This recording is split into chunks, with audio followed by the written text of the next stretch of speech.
Bene mister, 2-0 che toglie ogni dubbio e ogni amarezza fin qui, magari sollevata da qualcuno o qualche gufo.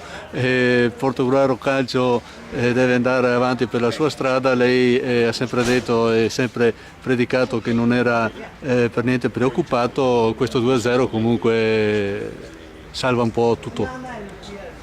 Io dico sempre che quando si gioca a calcio non è che ci siamo solo noi, ci sono anche le squadre avversarie. Le squadre avversarie hanno dei valori. E noi venivamo da un periodo difficile, soprattutto a livello di organico, abbiamo avuto grossi problemi di organico, però i ragazzi hanno sempre comunque dato tutto e questo è una cosa importante. Oggi abbiamo recuperato un ragazzino che ha fatto la prima partita, che è impiegato dall'inizio, che mi ha permesso di riequilibrare un po' la squadra, ma a parte questo, ripeto, a parte il secondo tempo di domenica con Conegliano dove ci siamo un po' persi, per il resto noi abbiamo sempre fatto buone prestazioni. È chiaro che ci sono gli avversari e delle volte gli avversari possono essere più bravi. Sì, lei ha accennato a questo nuovo entrato, il numero 3, Gurizan credo, Sì. che ha fatto non un'ottima, una splendida partita. L'unico arrivo, ce ne sono degli altri, ci vuoi magari aggiornare? Ma io preferisco lasciare queste cose al direttore sportivo, alla società. Io faccio l'allenatore,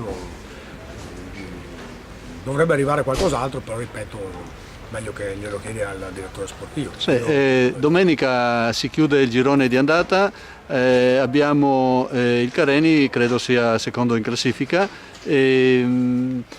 dobbiamo assolutamente far punti perché sarebbe un peccato non chiudere questo girone d'andata in zona playoff. Ve lo siete posti come traguardo? Ma noi abbiamo il traguardo di far bene, secondo me stiamo facendo bene, abbiamo fatto un ottimo giorno di andata a mio parere.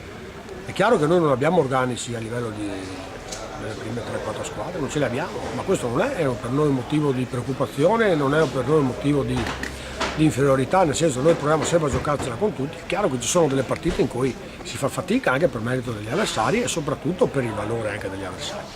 Noi sappiamo quello che siamo e siamo molto contenti di quello che siamo, e questo ci tengo a dirlo a tutti quanti, noi non abbiamo nessun tipo di problema. Abbiamo delle difficoltà di allenamento, non ci siamo mai lamentati, non ci lamenteremo mai, faremo sempre del nostro meglio per tenere alto il nome del calcio portoghese. Questo è quello che noi vogliamo fare, io come allenatore, la società e anche i giocatori. Questo a noi interessa e questo lo vogliamo fare fino all'ultimo di campionato. Sappiamo però che ci sono anche gli avversari e gli avversari a volte sono più bravi. Allora chiudiamo questa intervista con una sottolineatura che non è stata fatta nel momento giusto, perché Marco Fabbro aveva fatto il 200° gol 2 partite fa, oggi il 201°. È un bel traguardo, l'avete festeggiato negli spogliatoi?